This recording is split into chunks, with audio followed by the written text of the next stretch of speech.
intervenir José Miguel del Río, jefe de grupo de la Dirección General de Supervisión del Banco de España, Luis Derecho, jefe de división de Estabilidad y Resolución del Banco de España, y Germán López, que es director académico en la Universidad de Navarra. Como moderador tenemos a Javier Terrón, que es gerente de organización de Informa. Le paso la palabra entonces a Javier. Vale, muchas gracias, buenos días. Bueno, pues sin más, vamos a empezar con las tres ponencias que están en esta mesa redonda que como nombre tiene Información Financiera y Gestión del Riesgo. Y bueno, pues voy a dar el paso a José Miguel del Río, que como decían es jefe del grupo de la Dirección General de Supervisión del Banco de España, y bueno, nos va a hablar un poco de las nuevas tecnologías para ayudar al tema del cumplimiento normativo. Gracias, Javier. Buenos días. Bueno, soy José Miguel del Río, responsable del grupo 3 de Departamento 4 de la Dirección General de Supervisión del Banco de España. Y para lo del grupo 3 queda muy difuso, ¿no? Antes este grupo se llamaba Grupo de Innovación Tecnológica, entonces igual ya tiene más relación con lo que os voy a contar ahora, ¿vale? Entre otras funciones, mi grupo es encargado de hacer la supervisión del riesgo tecnológico de las entidades de crédito. Estamos trabajando en distintos grupos de trabajo internacionales, tanto dentro de la Autoridad Bancaria Europea como en el mecanismo único de supervisión. Y en estos grupos, el tema de las fintech ahora crece como las setas, y no paran de crearse grupos en todos los sitios, en el FSB, en la COM, en la EBA, en el SSM. Entonces, la idea es participar en estos grupos, es necesario porque hay que valorar cómo pueden afectar estas fintech al regulador, al supervisor y también a temas importantes como son los de estabilidad financiera, protección al consumidor, sistemas de pago, etcétera. La verdad es que cuando mi director general adjunto me llamó diciendo que teníamos que colaborar en esta jornada, yo me quedé muy sorprendido. Y hablé con Manuel Ortega y le dije, oye, pues no sé, yo de XBRL sé poco o nada. Entonces no sé qué voy a poder aportar a la jornada. Y bueno, como el jefe es el jefe y te dice que le des una vuelta más a esto, pues empiezas a pensar, ¿no? Y dices, bueno, pues podría ser interesante hablar de acercarnos un poco a la RegTech y cómo pueden ayudar estas nuevas tecnologías al cumplimiento regulatorio y si XBRL se puede aplicar con estas tecnologías, ¿vale? Bueno, al final de la presentación me diréis si tiene relación o no y si ha venido para algo o os he hecho perder el tiempo aquí un rato, ¿vale? Voy a comenzar por... Ahí va. Espera, es que no se ve bien. Ahora. Vale. Voy a empezar hablando un poco, una pincelada de las fintech y la relación con el sistema financiero, aunque seguro que aquí hay gente que sabe mucho más que yo de esto. Y pasaré luego a introducir la RegTech y las áreas de cumplimiento en las que pueden tener alguna función. Ya daré una pincelada sobre las tecnologías que utilizan tanto la fintech como la RegTech y acabaré con unas breves conclusiones. Por supuesto, si tenéis alguna pregunta, para no dilatar esto mucho, que vamos muy mal de tiempo, pues os la reserváis para el final y yo os contestaré si lo sé. Vamos a comenzar con las fintech. Vale.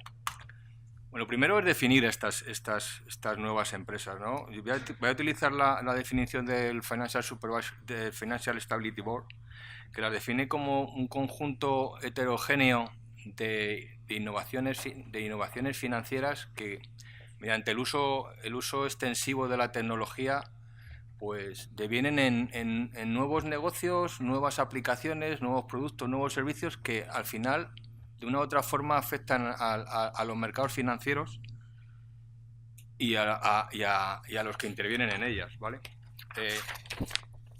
El sector financiero realmente está en un momento de irrupción digital y yo creo que, en mi opinión, es algo distinto a lo que ocurrió con las .com, ¿no? Hay 4 factores que pueden, o sea, estas nuevas fintech pueden realmente cambiar el escenario del sector. Y hay 4 factores que pueden intervenir en soportar esta afirmación. Pues, el primero es la crisis financiera de 2008.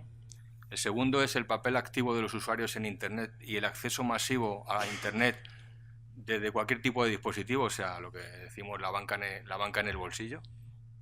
Luego, una mayor transparencia del sector financiero y la puesta en marcha imparable de innovaciones que tratan de arañar un poco el negocio típico bancario, y la cosa está muy clara en el área de pagos.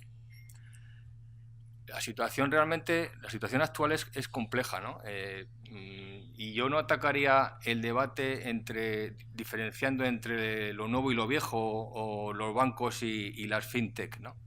Porque realmente los bancos llevan muchos años en un proceso de renovación digital, y por otro lado, no todas las fintech utilizan nuevas tecnologías. Es decir, que los bancos ya no responden tanto a la figura de banco tradicional, y tampoco las fintech son startups. Podemos hablar de los denominados GAFA, Google, Amazon, Facebook y Apple, que esos sí que son proveedores sistémicos realmente. Más que bancos sistémicos, se están convirtiendo en proveedores sistémicos. Amazon, por ejemplo, tiene más de 1.400 instituciones financieras en cloud. Al final se están convirtiendo más que un banco sistémico. ¿Qué pasa si este proveedor tiene un problema, ¿vale? En algunos casos la amenaza para la banca tradicional la vemos por un lado por las nuevas tecnologías, los nuevos entrantes, pero yo creo que puede ser un elemento que ayude a los bancos tradicionales a mejorar. La relación entre la banca tradicional y lo que son estas fintech ha cambiado. Yo creo que ha cambiado un poco a medida que ha transcurrido el tiempo. Al principio se veía como un conflicto, una competencia entre banco y fintech. ¿Qué pasa? Ahora yo creo que los bancos han cambiado su posición, han pasado a colaborar y a adquirir estas empresas, ¿vale? Y esta tendencia no es solo con meros ejemplos. Hay un estudio de la consultora IDC que dice que 6 de cada 10 bancos europeos ya están colaborando con las fintech y adquiriendo empresas. Bueno, ¿y en qué áreas están actuando las fintech? Pues en todo lo que veis ahí y en más. Crowdfunding, crowdlending, data analytics, big data, insurtech, identidad digital, pagos, valores, etcétera. Y al final, por supuesto, en RegTech, que es para lo que yo estoy aquí hablando hoy, ¿vale? Vamos a pasar a la RegTech. Bueno, como ya yo creo que María ha hablado antes de la carga regulatoria que tienen las empresas y las entidades financieras, mucho más. Desde la crisis del 2008, la carga regulatoria es tremenda. Hay datos por ahí de lo que dedican los bancos solo para atender al regulador, y la verdad es que son escalofriantes. Y más si contamos que los bancos se van haciendo cada vez más grandes, que están en distintas geografías, con distintas jurisdicciones y con distintas leyes, lo cual todavía se complica más. En un entorno cambiante como el actual, pues, y con requisitos cada vez más complejos, las entidades suponen un esfuerzo grande tanto en tiempo como en recursos. Y hace poco tiempo se acuñó el término de RegTech, Regulatory Technology. Son empresas dentro del universo de las fintech, son empresas que intentan facilitar el cumplimiento regulatorio mediante una serie de innovaciones tecnológicas cuyo objetivo es automatizar los procesos de cumplimiento. Creo que la RegTech tampoco hay mucho en producción todavía. Hay alguna cosa, ¿vale? Pero la va viendo. La RegTech puede ser un elemento disruptivo que permita a las instituciones mantenerse alineadas con la regulación vigente de una forma flexible y rápida en la adaptación a los cambios, porque los cambios en la regulación son constantes. ¿Y qué áreas pueden ser susceptibles de utilizar RegTech? Bueno, pues yo creo que en principio todas las áreas de negocio en las que el cumplimiento normativo tenga repercusiones son candidatas a utilizarlo. El uso de la tecnología, por supuesto, no es nuevo en este área de cumplimiento regulatorio, pero sí que es verdad que estas nuevas empresas, utilizando las innovaciones tecnológicas dan una mayor agilidad y flexibilidad al cumplimiento regulatorio. Y vamos a ver, de todas las áreas de negocio que podrían estar afectadas, vamos a ver 4 o 5, un ligero conocimiento de dónde yo lo veo, ¿vale? En primero es agregación de datos de riesgos para reporting sobre calidad, capital y liquidez. El segundo sería la monitorización de transacciones de... No, perdón. El segundo es análisis de escenarios y previsiones para test de estrés, la monitorización de transacciones de pago. La cuarta sería la monitorización de la cultura interna y, por último, la identificación de nuevas regulaciones. En cuanto a la agregación de datos de riesgos, pues los reguladores demandan una mayor granularidad y frecuencia en los reportes regulatorios de las entidades, exigiendo datos precisos y completos de las matrices y de las filiales del grupo.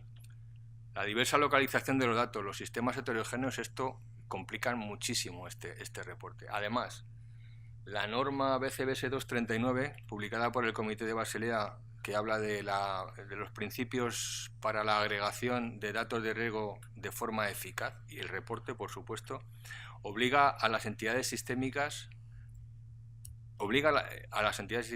desde enero de 2016, y al resto de entidades las obligará desde 2018 a mejorar y automatizar los procesos de agregación de riesgos y para garantizar una mínima probabilidad de errores.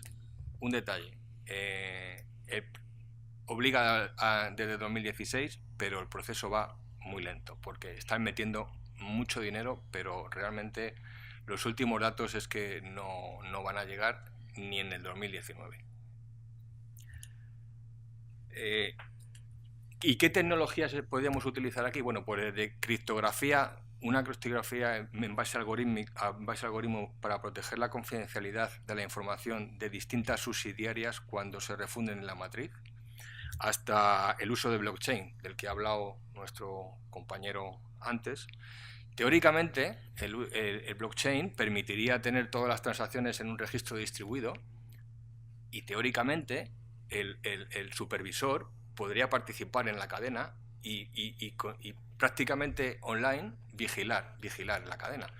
Pero bueno, esto, a pesar de que no me acuerdo de su nombre, del tercer ponente, estaba muy interesante esto tiene sus problemas de escalabilidad, sobre todo cuando se trata de blockchain públicos, como es el caso de Bitcoin. El segundo área podría ser el análisis de escenarios y provisiones exigidos para test de estrés. Bueno, los datos para realizar los estrés test son los más demandados por los reguladores a las entidades financieras, pero datos de estrés los hace la EBA, los hace el banco y cada año se solicitan, por lo menos en España. Y a nivel europeo igual, para la EBA, para las entidades supervisadas por el mecanismo único de supervisión, también se lo solicita todos los años. Existen multitud de variables que pueden considerarse para aumentar la fiabilidad de los modelos. Y en cuanto a las tecnologías, pues desde Big Data y aprendizaje automático, ¿qué pasa manejando tanto volumen de datos? Que necesitas unas herramientas o unas técnicas de visualización que te permitan mostrar esos datos de forma agregada en gráficos para hacerlos mucho más comprensibles. La tercera área de cumplimiento es la de regulación de blanqueo de capitales y financiación del terrorismo, ¿vale?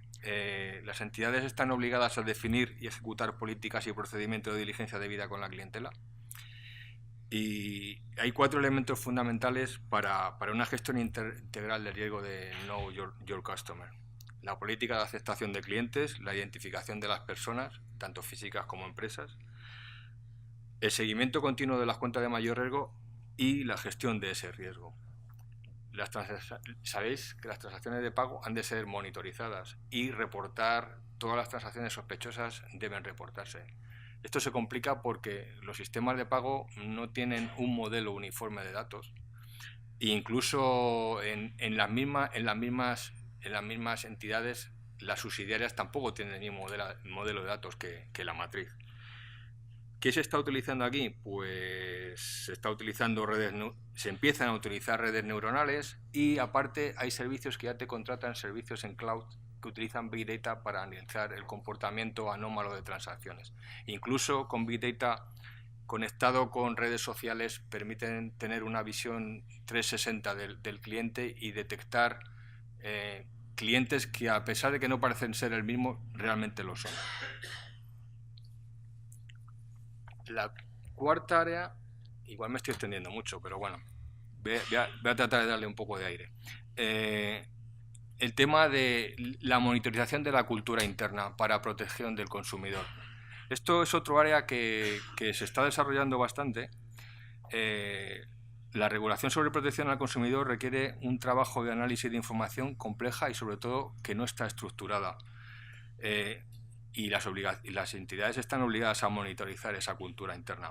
Hay ya varias RegTech que han desarrollado soluciones para monitorizar la cultura de los empleados y los sistemas lo que hacen es lanzar alertas para la investigación de actividades cuando detectan algún comportamiento inusual, analizan desde correos electrónicos hasta conversaciones telefónicas. Entonces, ¿aquí qué se está utilizando? Bueno, pues se está utilizando el procesamiento del lenguaje natural, ¿vale? Y por último, no, ya le da mal. Vale. Y por último, la identificación de nuevas regulaciones. Hay datos por ahí que yo no sé si serán ciertos. Dicen que diariamente aparecen alrededor de 200 publicaciones normativas a nivel internacional. Identificar e interpretar las implicaciones de la nueva regulación que puede afectar al sector financiero, dilucidar el impacto y definir y desarrollar la adaptación a esta regulación es un trabajo súper costoso. Hay sistemas para identificar estas nuevas regulaciones y cambios normativos que se están basando generalmente en Big Data y en la detección de patrones mediante aprendizaje automático. Bueno, y esto es todo lo que tenía que contaros sobre RegTech. No me puedo extender más porque se me va el tiempo. ¿Y qué tecnologías se están utilizando? Joder, mira que soy torpe. Pásalo tú, Javier. Vale. Pues desde aprendizaje automático, que son herramientas capaces de identificar patrones complejos. Hay dos tipos, supervisados y no supervisados. Supervisados, ¿qué quiere decir? Que tú le metes unos datos de entrada controlados y esperas una salida. Y hay otros que no son supervisados, que tú les metes los datos de entrada y van mejorando en base al aprendizaje mediante observación. El Big Data, aquí son las famosas 3 Vs, volumen, velocidad, variedad y velocidad, o sea, manejar grandes volúmenes de datos de distintas fuentes y que se producen a gran velocidad. Esto, las nuevas tecnologías con el procesamiento paralelo están mejorando mucho este área. De nuevo, blockchain, la cadena de blockchain o Distributed Ledger Technologies, realmente es una base de datos de propiedad distribuida, compuesta por bloques de transacciones protegidos contra la alteración y que pueden ser verificados sin la intervención de una autoridad central. La verdad es que aquí las entidades sí que se están moviendo y se están moviendo mucho. Los dos grandes nuestros están participando en varios consorcios, en R3, en R3 Corda, en Ripple, y realmente casos de uso prácticos, quitando Bitcoin no hay nada. Pero el blockchain, hay 3 tipos de blockchain, ¿no? El público, que sería el caso Bitcoin, el consorciado y el privado. El privado no te aporta mucho, pero el consorciado con un número de nodos que validen, ese es por donde van a ir las entidades. Y de hecho, Swift se ve amenazada y de hecho está participando en algunas plataformas de blockchain. Otro caso, cloud computing. Este sí que está claro y acabo de decir que 1.400 instituciones financieras tienen datos en cloud con Amazon, ¿vale? Y la verdad es que el pago por uso solo cuando lo necesitas está claro que es un ahorro de costes tremendo y esto es imparable. ¿Qué pasa? Que a los supervisores no da miedo. nos da miedo. Intentamos poner puertas al campo, pero esto es imposible. Estamos tratando con los grandes proveedores de llegar a acuerdos para, sobre todo, a mí los bancos grandes no me preocupan demasiado porque sus departamentos de seguridad son potentes, saben dónde van, pero las entidades pequeñas tienen una carencia. Entonces, lo que queremos es llegar a algo de que sean capaces de tutelarles, de alguna forma, aconsejarles. Claro, el consejo se paga y si quieres criptografía la pagas, y si quieres la pagas, y si quieres redes encriptadas las pagas. Entonces, todo eso es complicado. Otra tecnología, hemos comentado antes, es la criptografía para agregación de datos. Existen algoritmos que permiten mantener la confidencialidad de la información de una forma más eficiente que la tradicional criptografía de clave pública y privada. Otro tema importante es la identificación biométrica, que como ya veis está ya con un selfie, te identificas y todas estas historias, y lo de las redes neuronales. Y bueno, yo no quiero aburriros más, ¿vale? Voy a concluir.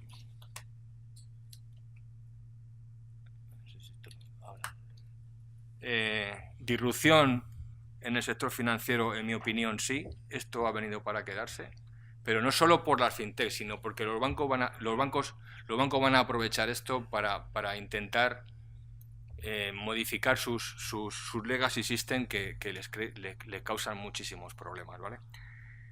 En cuanto al cumplimiento regulatorio RegTech, pues yo creo que el cumplimiento regulatorio, ya os habré dicho antes, que supone un gran esfuerzo para las entidades, y yo creo que las RegTech pueden ayudar a mantenerse alineadas con la regulación vigente. ¿Y qué pasa con el sistema financiero? Bueno, los procesos de renovación tecnológica iniciaron hace tiempo, pero ¿qué pasa ahora con los bancos? Que las cuentas de resultados cada vez son más pequeñas. Entonces, la cantidad que pueden destinar a estos temas cada vez es menor. Y, por otro lado, la relación, como he dicho antes, la relación entre la banca tradicional y las fintech está cambiando. Se han dado cuenta de que es mejor colaborar y adquirir ese conocimiento, porque realmente esta colaboración tampoco están poniendo, o sea, se habla de mucho dinero, están metiendo dinero, el Santander lleva metido mucho dinero, el BBV también ha metido mucho dinero, pero están en tantos sitios que al final no sabe. Bueno, el BBV de hecho ha comprado un banco online en Inglaterra, ha comprado Atom, bueno, ha comprado el 25% de Atom, y eso va a tirar, ¿Y cuál es la situación actual? Pues podemos decir que los dos bancos grandes están en todo, y los pequeños no pueden estar en todo y están esperando, no se sabe a qué, pero están esperando. Y bueno, agradeceros vuestra paciencia, y antes de que me hagáis alguna pregunta, yo voy a hacer una a vosotros, que sois especialistas en XBRL. ¿Realmente veis aplicación de XBRL en esto? ¿En estas fintech y regtech? Y si no es así, os he hecho perder el tiempo y lo siento. Bueno, muchas gracias.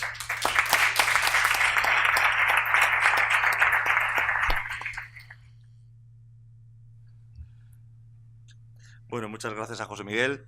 La verdad que aunque, como dice él, a lo mejor la relación XBRL y los avances tecnológicos, y sobre todo en la banca, que es un sector muy regulado y muy supervisado, bueno, puede parecer raro, pero bueno, al final el XBRL todos sabemos que es un sistema de lenguaje que permite, digamos, que sea escalable, con lo cual taxonomías que existen hoy posiblemente sean utilizadas más adelante con las nuevas tecnologías, el Big Data, lo ha dicho, su aprendizaje, los Machine Learning, con lo cual, la verdad que personalmente, no sé si al resto de asistentes, pero a mí me ha gustado mucho escuchar cómo la banca se está adaptando a las nuevas tecnologías y cómo no te queda más remedio por mucho que seas un sector muy regulado.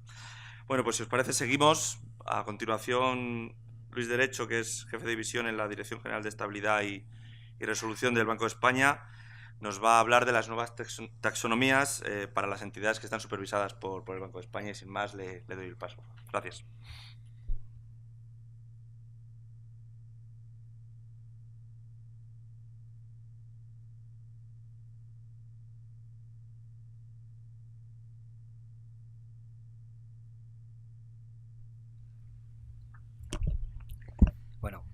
Buenos días. Bueno, como han dicho, yo soy Luis Derecho, trabajo en el Departamento de Información Financiera y Central de Riesgos. Concretamente soy el encargado de la división de de información financiera.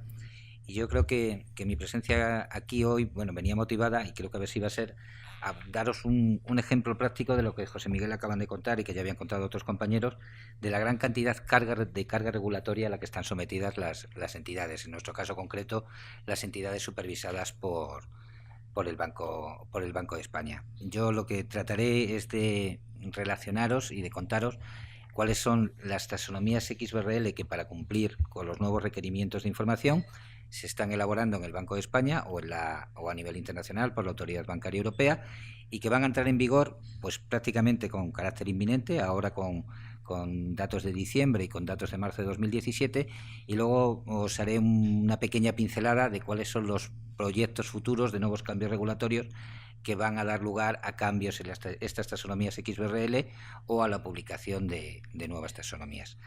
Como os contaba, yo trabajo en el Departamento de Información Financiera y Central de Riesgos. Este departamento se ha convertido en la puerta de entrada de prácticamente, digo prácticamente porque hay alguna excepción, toda la información financiera que las entidades supervisadas tienen que remitir al Banco de España, con cualquier finalidad, con finalidad supervisora, con finalidad estadística, estados públicos, estados reservados. Y además, en los dos ámbitos del departamento tenemos, por un lado, lo que sería la parte en la que yo trabajo, la División de Información Financiera, junto con la División de Información Prudencial, que estaríamos encargados del tratamiento de la información de estados financieros, los que han sido los tradicionales estados financieros, de balance, cuenta de resultados, toda la información de desarrollo de estos estados, todos los estados que conocéis. Y por otra parte estaría la pata del departamento de la Central de Información de Riesgos, de la CIR, que es la encargada de recibir la información granular de todas las operaciones de préstamos y créditos, pues que conceden las entidades que están obligadas a declarar a esta Central de Información de Riesgos. Es en el ámbito de la parte de información financiera cuando ya estamos a punto de concluir el proceso que iniciamos. Yo también voy a hacer un poco de historia. El proceso que se inició ya en el año 2005, además es que me veo muy mayor porque es que yo lo he vivido entero, como muchos de los que están ahí sentados, compañeros de sistemas de información. Bueno, pues en el año 2005, para cumplir con nuestras... tratar de hacer más eficiente el proceso de recepción de la información financiera, porque quieras que no, nuestro departamento se ha convertido en un departamento especial. Somos un departamento especializado en reporting, ese es nuestro trabajo, desde el diseño a la recepción, al diseño de controles de calidad. Bueno, pues para mejorar la eficiencia de todo este proceso, ya en 2005 se empezaron, junto con nuestros compañeros de sistema de información, a investigar qué tecnologías podrían ayudar a hacerlo, pues a tener un proceso que fuera útil y que fuera eficiente tanto para nosotros como receptores de la información y que tenemos que tratarla, como para las entidades. Se inició un proyecto piloto con las sociedades de tasación allá por 2005 con XBRL. Funcionó, se fueron dando pasos, se pasó a un piloto de la información pública con las entidades de crédito. Se empezaron a incorporar los estados del antiguo CEPS, el Comité Europeo de Supervisores Bancarios, los primeros FINRED, los primeros COREP, hasta que ya el Banco de España decidió, en nuestra parte, que sí, que efectivamente el XBRL era una herramienta que nos estaba proporcionando esa mejora en la eficiencia de todos nuestros trabajos, y que era el lenguaje que íbamos a imponer para la recepción de la información financiera. Posteriormente, con el paso del tiempo, bueno, pues ya se creó la Autoridad Bancaria Europea, se creó el Mecanismo Único de Supervisión y hemos conseguido exportar esta creencia de que el XBRL era la herramienta adecuada para el tratamiento de la información financiera, bueno, pues a nuestros colegas de la EBA y a nuestros colegas del BCE. Hay algunos países que reciben información en XBRL, otros no, pero de hecho todos los países, cuando transmitimos información al Banco Central Europeo, lo que llaman el reporte secundario, pues lo estamos haciendo en XBRL. ¿Y cuándo está previsto que concluya este proceso? Bueno, pues estamos a punto de concluirlo. Estamos a punto de concluirlo porque en marzo de 2017 tienen que entrar en vigor la nueva información financiera que está diseñada ya desde el año 2014 y que ha tenido un calendario de implementación bastante amplia. Y a partir de ese momento, con algunas pequeñas excepciones de algunas entidades, como es el caso de los establecimientos financieros de crédito, cuya regulación en este tema está pendiente de desarrollo, podremos decir que el proceso que se inició en 2005 está concluido y que toda la parte de información financiera e información prudencial se está recibiendo en el Banco de España en XBRL. ¿Qué es lo que podemos esperar a corto plazo? ¿Qué es lo que podemos esperar? ¿Cuáles son las taxonomías XBRL que van a ser publicadas en el corto y medio plazo para cumplir con los nuevos requisitos de información? Bueno, pues tenemos dos orígenes, aquellas que vienen de la normativa europea, de la Autoridad Bancaria Europea, y aquellas que se desarrollan dentro del Banco de España para cumplir con los requerimientos propios nacionales y también con los requerimientos que nos imponen estas autoridades, pero que la información la estamos recogiendo mediante estas taxonomías españolas. En la EBA, en la Autoridad Bancaria Europea, bueno, pues en septiembre ha habido una nueva taxonomía, lo que ellos llaman, según su roadmap, la versión 2.4, pero es que ya en diciembre estamos, y esto está a punto de publicarse ya en la web del Banco de España, va a haber una nueva versión de la taxonomía de FinRep y Corep, que va a introducir modificaciones, bueno, pues en los estados de información financiera, en la información de solvencia, en los activos con carga y en los planes de financiación. Bueno, son distintos requerimientos de información, distintos bloques de distintos frameworks de información que tenemos que remitir a la Autoridad Bancaria Europea.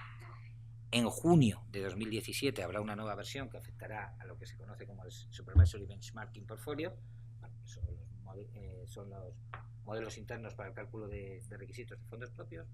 Y luego, en diciembre, con entrada en vigor en marzo de 2018, se prevé un nuevo gran cambio para la taxonomía de la EBA, porque coincidirá con la entrada en vigor para la información financiera de una nueva norma de internacional de contabilidad, la IFRS 9. Esa norma, bueno, pues obliga, la taxonomía está en proceso de elaboración. Si no recuerdo mal, si no, Víctor, no sé si está visto, sino me parece que en marzo de 2017 creo que ya va a estar cerrado y la EBA la publicará en su página web en marzo de 2017.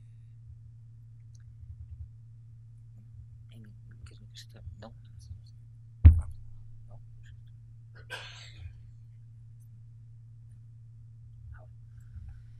En el ámbito nacional, bueno, ¿qué taxonomías? Esta taxonomía que os voy a contar ahora ya está publicada en la página web del Banco de España, se publicó en la semana pasada.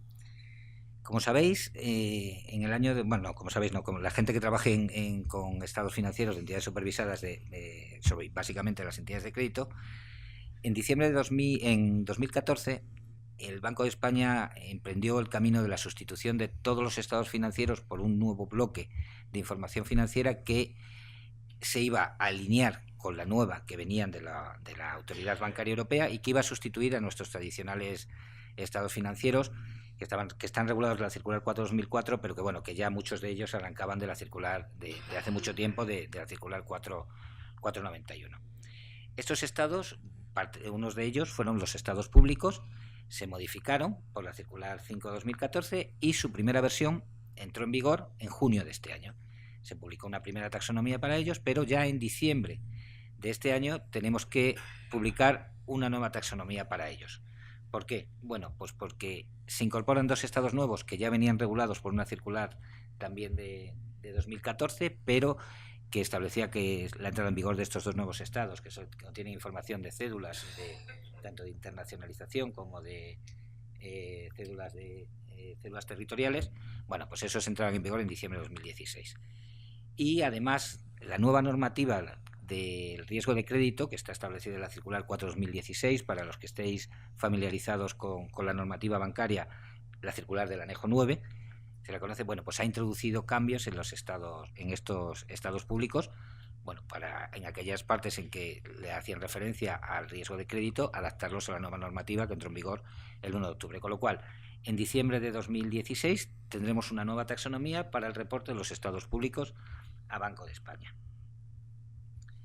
Importante también, en diciembre de 2016 vamos a tener una nueva taxonomía para reportar lo que se conoce como la información del FinRep español, que son los estados individuales que están regulados en la circular 4/2004, balance, cuenta de resultados y demás estados complementarios, y que están basados en los estados del FinRep de la EBA. ¿Por qué? Porque para los grupos significativos ya se están enviando al Banco Central Europeo desde junio de 2016, y para los grupos menos significativos, hablo de menos significativos porque es la terminología que se ha adoptado en el BCE. A mí en particular no me gusta nada. Lo de más menos me parece un término comparativo que no tiene mucho sentido cuando los requisitos de información son exactamente lo mismo, pero bueno, hemos seguido esta terminología cuando nos podríamos haber referido a entidades supervisadas por el SSM, entidades supervisadas por el Banco de España. Pero bueno, hablaremos de significativos y menos significativos. Bueno, pues estos estados también ha habido una modificación reciente del reglamento 640/2014, que es el que regula la información dentro del marco del reglamento, dentro del marco de la Unión Europea, del CRR. Es que me pasa como estamos tan acostumbrados a las siglas que a la hora de decir el reglamento de requerimientos de capital de la Unión Europea. Bueno, pues estos estados ha habido una modificación reciente que ha modificado la plantilla de la cuenta de resultados. Es una modificación menor, pero que nosotros tenemos que adaptar de manera inmediata a nuestra normativa española. Con lo cual, esto se recogerá en un proyecto de circular que ya ha sido sometido a consulta pública, por eso lo menciono aquí, y entrará en vigor rápidamente, afectarán los cambios a 2 tablas y esto también es de publicación inminente en la web del Banco de España, aun cuando en la normativa no esté formalmente... lo publicaremos con esa salvedad, que lógicamente dependerá de si finalmente se aprueba la circular o no, pero no hay duda de que se va a aprobar, y además, bueno, necesitamos, para cumplir con los requerimientos del Banco Central Europeo, pues recibir esta información y podérsela remitir a su vez al BCE. Más cambios que tenemos que ir implementando. Bueno, pues tenemos que ir implementando. Hay una...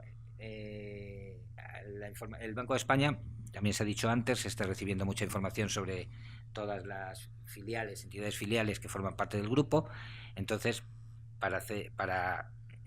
hay que modificar las taxonomías a través de las cuales se recibe esa información, con los mismos cambios que vamos a introducir en la taxonomía de lo que hemos llamado antes FinRep individual español. Bueno, esto afectaría a la taxonomía de un estado concreto, el FC 201, y a una que tiene más trascendencia, que es la de filiales, que no son las filiales, entidades de créditos de grupos significativos que están establecidas fuera del SSM, del Mecanismo Único de Supervisión, para las cuales tenemos obligación de enviar información al BCE. Esas se recogen a través de una taxonomía, entonces lógicamente hay que publicar una nueva versión en diciembre de 2016. Y por último, de manera inminente, pues tenemos el gran cambio, que era el que estaba previsto inicialmente por la circular 5/2014. En marzo de 2017 pues se va a producir el gran cambio en nuestros estados financieros reservados, individuales. En la web del Banco de España nosotros publicamos una taxonomía preliminar en la que se recogen, bueno, pues todos los requerimientos para enviar a estos estados. Lo que pasa es que posteriormente nos hemos dado cuenta de que esa taxonomía tenía tal tamaño, tal envergadura, que bueno, abordar cualquier cambio en ella, cualquier pequeña modificación, era una tarea bastante gravosa para nuestros compañeros de sistemas de información. Con lo cual, en la próxima publicación que realicemos, que estamos a punto también, lo que vamos a hacer es partir esta taxonomía en 3 en función de la frecuencia con la que los estados tienen que ser presentados. Mensuales por un lado, trimestrales por otro, y los semestrales y anuales por otro. Esta taxonomía va a incorporar ya los cambios que ha introducido la circular que he llamado antes, la circular del Anejo 9, en algunos de los estados financieros que iban a entrar en vigor en marzo. O sea que es que ha habido un solapamiento que algunos de los estados que iban a entrar en marzo de 2017, bueno, pues se han visto modificados de nuevo antes incluso de su entrada en vigor. Y además se han introducido otros estados que ya van a estar en vigor para diciembre de 2016. Aunque se dilata el plazo de presentación, bueno, pues algunos de los estados establecidos, aquí tenéis los que son, por la normativa para las entidades de crédito, para analizar su riesgo de crédito, en función de la circular del Anejo 9, bueno, pues se tendrán que presentar con datos de diciembre. Todo eso ya lo explicitaremos en la página web y en los escritos que tenemos que dirigir a las entidades de crédito. Esto es lo inminente. ¿En qué se está trabajando? Bueno, pues estamos trabajando en terminar de adaptar, por ejemplo, los estados de otras entidades financieras. Pues se está trabajando en la normativa de las sociedades de garantía recíproca, en introducir modificaciones en su balance y en su cuenta de resultados. La información de las fundaciones bancarias, que está recogida en el proyecto de circular al que me he referido antes, también se les va a exigir nueva información. Lo mismo para las entidades de pago. La regulación pendiente de establecimientos financieros de crédito, aunque esto está pendiente de una regulación de una decisión del Ministerio, de una orden ministerial, a ver a quién atribuye la competencia para dictar esta regulación. Luego también se prevé que el reglamento del Banco Central Europeo, que regula la información individual que hay que enviar de las entidades de crédito, bueno, pues sufre una modificación en el año 2018, no solo para adaptarlo a la IFRS 9, sino bueno, para establecer otros requisitos de información que el BCE considera relevantes para su labor supervisora. O sea que, como veis, esto es una tarea continua de no acabar nunca. Entonces, como conclusión, bueno, pues a mí me gustaría valorar un poco la experiencia de estos 11 años de desarrollo, de implantación de XBRL.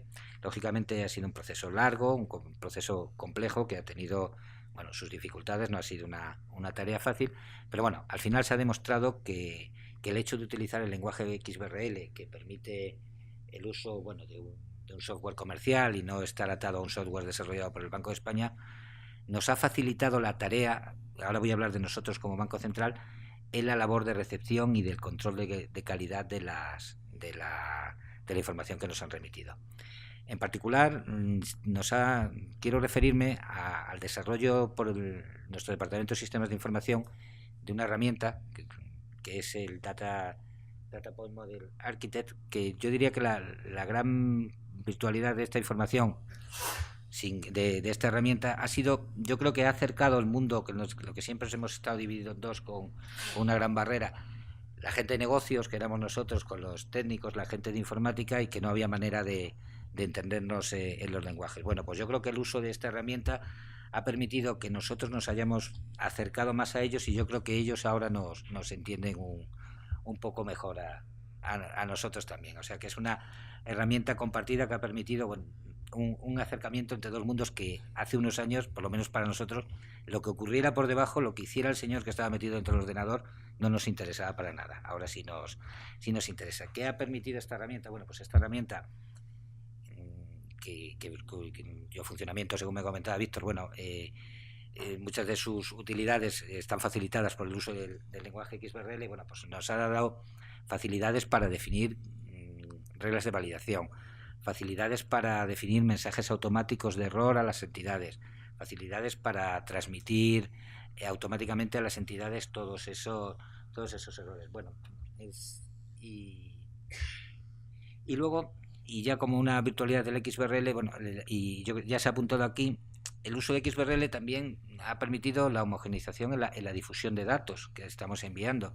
Por ejemplo, los datos públicos que se mandan a las distintas asociaciones de entidades, bueno, pues se están mandando y publicando en sus páginas web en formato XBRL, con lo cual estamos en un lenguaje común, accesible a cualquier usuario, y en el que toda la información se está publicando con el mismo formato, con lo cual se facilita su comparabilidad, que es uno de los objetivos que en el caso concreto de la información pública se persigue. Por mi parte, nada más, decir que seguimos trabajando en estos temas y para mejorar la información que estamos poniendo a disposición de entidades y público en general en la página web, que nuestro objetivo es seguir, pues eso, proporcionando más información que permitan identificar más fácilmente los cambios cuando se cambian de versión de taxonomías, unificar algunos de los archivos que publicamos ahora de tal manera que donde están los archivos de plantillas se incluya para cada uno de los puntos de datos cuál es su modelo de datos, cuál se defiende. Y luego un objetivo a medio plazo, que creo que es la gran virtualidad de esto, no del XBRL, pero bueno, en general de todo el sistema que tenemos nosotros montado, es la publicación de un diccionario, que se obtendría también de esa herramienta de PMA, en el que se definieran, bueno, pues todos los puntos de datos, todos los requerimientos, se definieran todos y cada uno de los datos que estamos exigiendo en función de sus valores, y que todo ello fuera un único modelo de dato para todos los estados financieros y prudenciales que está exigiendo la normativa tanto europea como española. O sea, llegar a lo que el director de nuestro departamento llama siempre un modelo integrado, integral del reporting financiero. Este tema es, desde mi punto de vista, uno de los más complejos, pero no tiene nada que ver el XBRL, sino por la complejidad con la que se definen las tablas, los distintos requerimientos de información, hace que la definición mediante el modelo de datos pues sea bastante compleja y no sea muchas veces todo lo rápida que a nosotros nos gustaría. Pero bueno, creo que en cambio la posibilidad de luego, ya cuando esté concluido el procedimiento, ofrecer un diccionario en el que se puedan definir por sus características dimensionales a todos los datos financieros que estamos solicitando sería una gran ventaja. Incluso a nosotros nos ahorraría muchas consultas por parte de las entidades. Y por mi parte nada más. Al final de la presentación se incluyen enlaces que supongo que conoceréis, pues tanto a la página de la EBA, donde se publican las taxonomías, como a la del Banco de España, donde están reflejados todos los requerimientos de información que han de cumplir las entidades supervisadas, y a aquella también dentro de la web del Banco de España, donde están publicadas las taxonomías.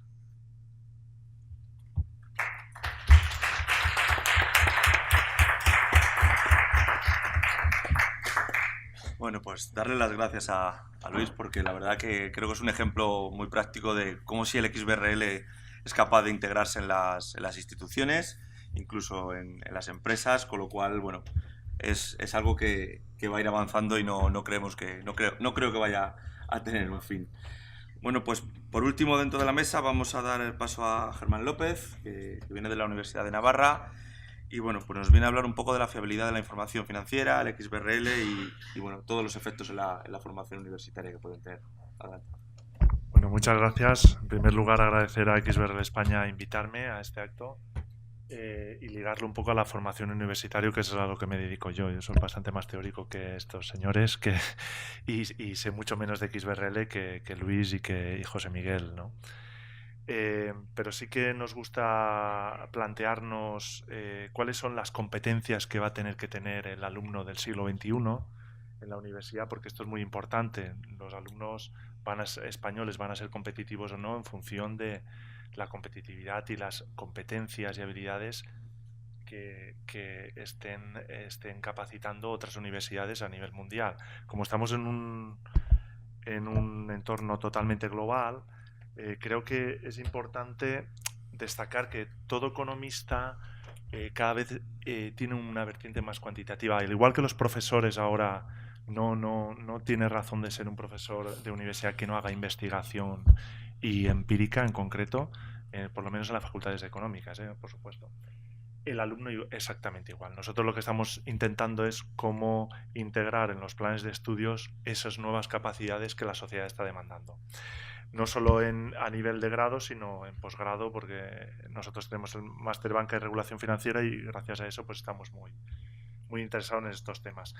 Para mí hay tres claves, ¿no? Una cosa es lo que es, y voy a hablar sobre todo de esta primera fase, el tratamiento de los datos. El tratamiento de los datos es esencial. La calidad del dato es absolutamente esencial y forma parte del gobierno corporativo de toda empresa. Tú no puedes tomar decisiones si no tienes una fiabilidad del dato elevadísima. Y esto es esencial. O sea, no es una cosa que sea ajena al mundo universitario, porque nosotros también, desde el punto de vista académico, cuando haces cualquier investigación, lo primero que tienes que ver es si hay inconsistencias en los datos, ¿no? Si hay errores. Y eso es muy importante, la extracción, la fusión, el mapeo, la detección de errores, el análisis de discrepancias, es absolutamente esencial. Y XBRL me permite hacer eso.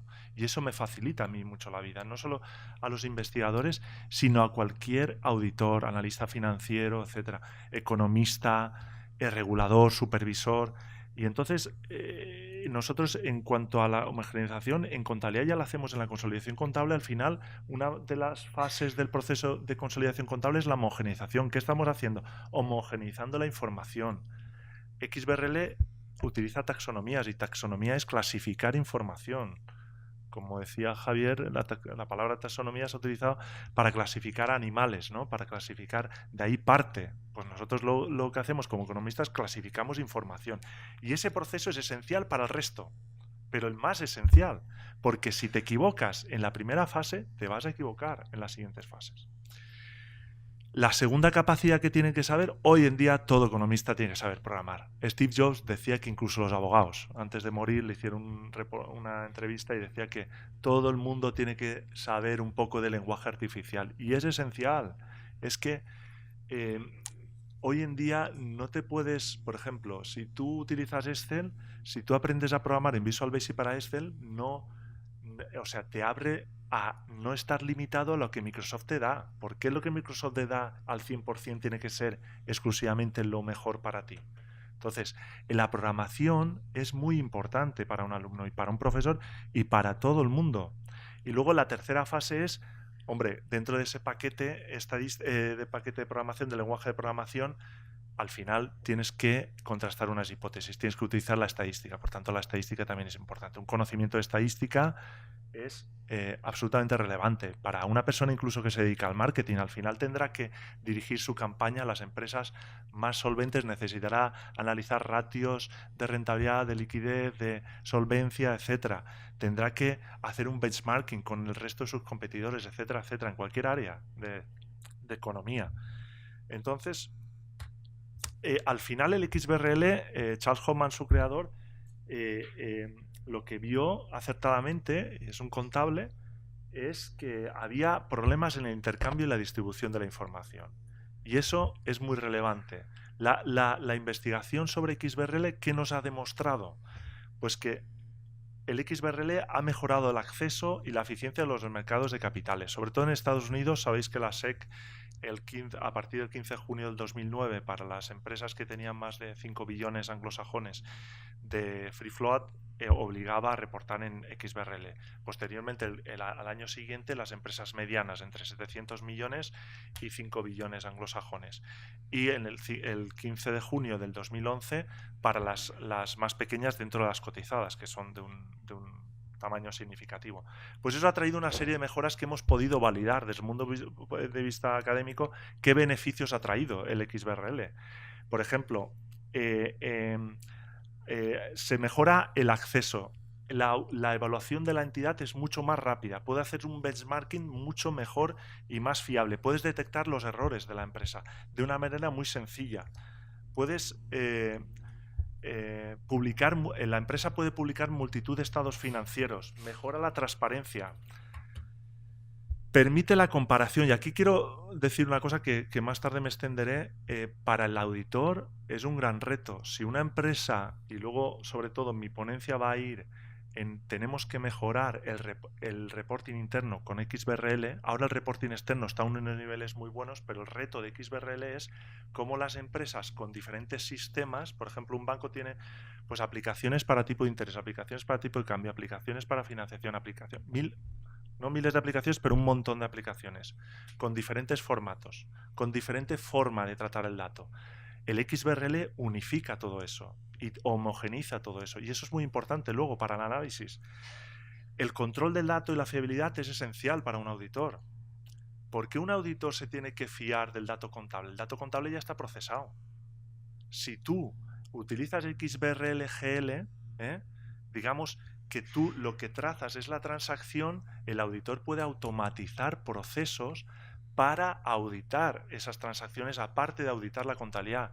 Si tú lo que auditas ya está procesado por la empresa, pues hombre, puede tener un cierto sesgo. Obviamente tú puedes preguntar y descubres errores, o puedes tener una interpretación diferente, pero es muy importante mejorar el reporting interno en XBRL de las entidades, porque eso me va a permitir tener muestras de comparación con los datos procesados por la entidad. O sea, si tengo un dato bruto que me traza perfectamente la transacción, eso tiene un valor muy rico. Y eso también puede servirle también al Consejo de Administración, no solo un Risk Data Aggregation, donde se pone el énfasis no solo en la trazabilidad, sino de dónde viene el dato, y el dato ya ha sido, en cierta manera, analizado por diferentes departamentos, sino también el dato bruto también tiene un valor informativo muy grande para contrastar.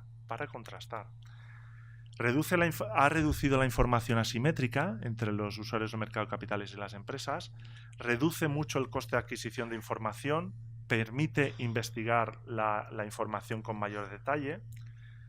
Claro, la mejora en la transparencia y la reducción de información asimétrica, estos son elementos claves para mejorar el gobierno corporativo de toda entidad. Las decisiones que van a tomarse en el seno del Consejo tienen que estar basadas en datos no sesgados y datos absolutamente fiables. Y esto es muy, muy relevante. Tenemos que poner el énfasis en esa primera etapa de tratamiento del dato. Los auditores con XBRL, si se hace un reporting interno y automatizado, para cada transacción te genera en la aplicación el archivo que se... pero también para XBRL te genera esa misma transacción un archivo en XBRL, el auditor no tiene por qué confiar al 100% en el dato contable o que todo está reflejado en el dato contable y valoro solo los errores del dato contable.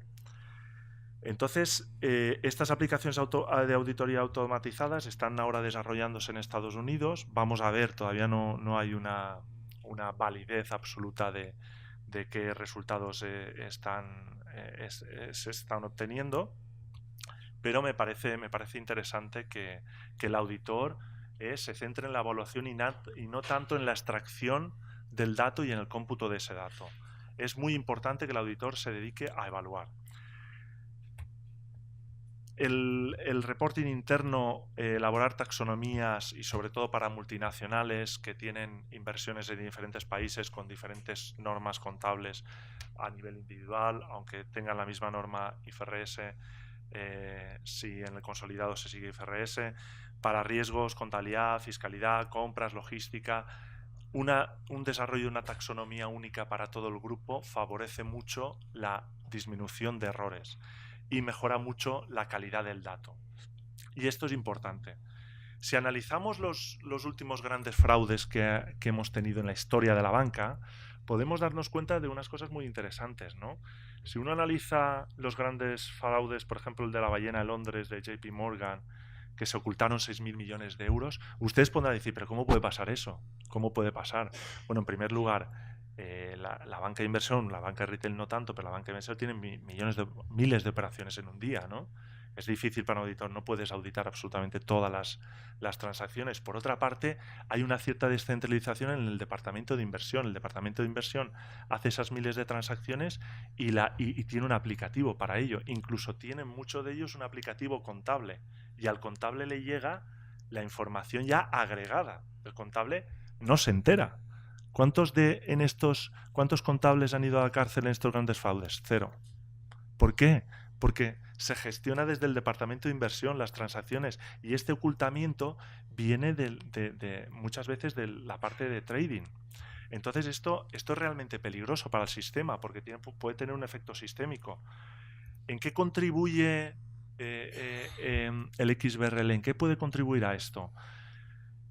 En el 2011, cuando se detectó el error en JP Morgan, en la carta accionista del año siguiente, el presidente dijo, se disculpó ante todos los accionistas, que él había pensado que era una tormenta en un vaso de agua, que no iba a ser mucho, en las pérdidas que se habían ocultado, pero al final se detectaron que eran 6.000 millones de euros. Esos 6.000 millones de dólares, perdón. Claro, ellos... ¿Qué hizo la compañía? Tuvo que revisar miles de correos electrónicos, miles de cintas de grabaciones telefónicas. Todo ¿por qué? Porque no tenían una trazabilidad perfecta desde el departamento de inversión. Tuvo que ver a ver qué había hecho el trader, qué había hecho. Y tuvieron que estar muchos meses, muchísimas personas para descubrir qué se había tratado con diferentes formatos de información, grabaciones telefónicas, correos electrónicos. El XBRL puede contribuir a esto. No solo en este fraude, ¿eh? En el fraude de Société Générale, el ocultamiento de pérdidas fueron de 4.900 millones de euros. En el fraude de UBS fueron 1.500 millones de libras de ocultamiento. En los años 90 también hubo un fraude muy grande que fue Beatties Bank, que fue unos 1.000 millones de dólares. Entonces, ¿cómo el XBRL puede contribuir a esto? Pues de una manera automatizada, generando información en XBRL paralelamente al sistema de las diferentes aplicaciones que tiene el banco, facilitaría mucho la automatización de procesos para el auditor, para la auditoría interna e incluso para contabilidad, para el departamento de contabilidad. propiamente a la entidad financiera, pero esto no es ajeno a otros sectores, también sería muy importante para otros sectores.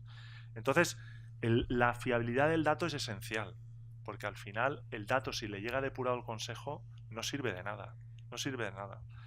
Otra cosa es que digan, no, pero bueno, el consejo ahora con el Risk Data Aggregation en cuestión en banca ha mejorado todo ese proceso, trazabilidad.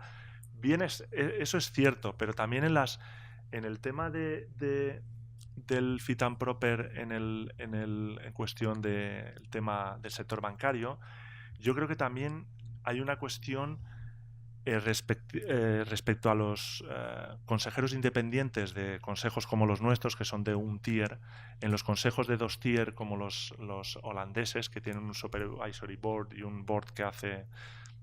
Un supervisory board hace las funciones de supervisar al board normal, ¿no? Es muy importante que el consejero independiente sea independiente, pero uno no es solo independiente por su capacidad o su formación. Uno es independiente por el acceso a recursos que tiene. Si tiene un ayudante para que le investigue sobre los datos brutos, los datos, pues obviamente eso ayuda. Los consejeros independientes, para ser independientes, realmente necesitan ayuda, porque un consejero le llega el dato muchas veces agregadísimo. Entonces tiene que hacer un contraste también.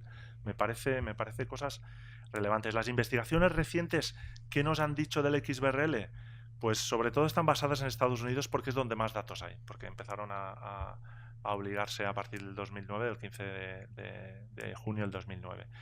Y lo que nos dice, por ejemplo, es que a nivel incluso local, de ayuntamientos, de agencias estatales, cuando emiten bonos, hasta ahora en Estados Unidos te permiten emitir tus estados contables para estas administraciones públicas locales en PDF.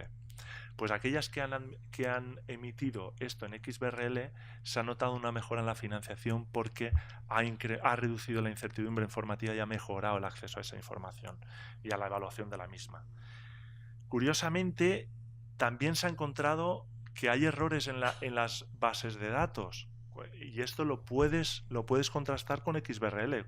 Con XBRL puedes hacer una consistencia con bases de datos como Compustat. En Compustat se ha visto que la mayor parte de errores no viene de definiciones claras.